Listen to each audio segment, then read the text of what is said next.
ورتل القرآن ترتيلا te janga qur'ana e deggundira sesa taw ina labti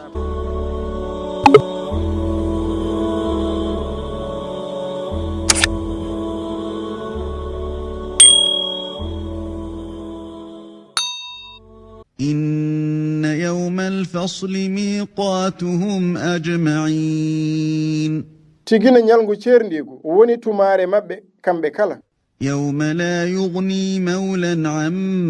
مولا شيئا ولا هم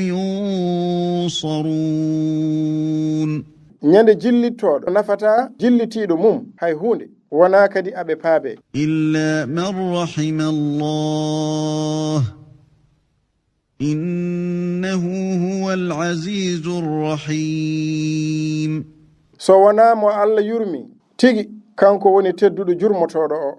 إن شجرة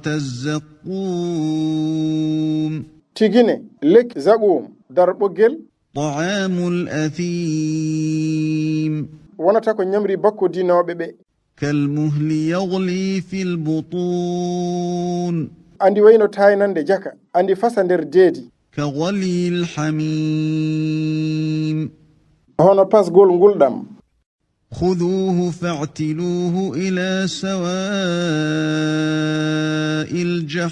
الجحيم nange mo ndasemo faade to hakkunde taynowol jahim ثم صبوا فوق رأسه من عذاب الحميم refti juppe dow hoore makko he ndiyam nguldam ذق إنك أنت العزيز الكريم med tigi an ka jom bawde teddudo إن هذا ما كنتم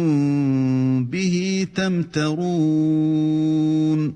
tigine dum do woni ko latino don odon cikkitono e mum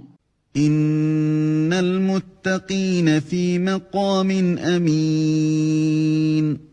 tigirigi hulbe Allah be gonata ko nder nokku kolnido في جنات وعيون nder nambuji e cewle يلبسون من سندس واستبرق متقابلين be bornoto ko comci falla nyilko e gara tawi abe kuccondiri كذلك وزوجناهم بحور عين ko hono non min desna be rewbe huuri be gite putte يدعون فيها بكل فاكهة آمنين be noddat nder ton kala edda besnoje tawi abe kooli لا يذوقون فيها الموت إلا الموتة الأولى ووقاهم عذاب الجحيم be medata ton mayde so wona mayde arwanire nde o dandabe e lebte taynowol jahim فضلا من ربك ذلك هو الفوز العظيم bural ummorade to joome ko dum woni kebal mawngal dadal فإنما يسرناه بلسانك لعلهم يتذكرون e tigine min newniri dum e demgal ma qur'ana ko bele abe ciftora فارتقب إنهم مرتقبون wadde tombo tigine kambe ko be tombibe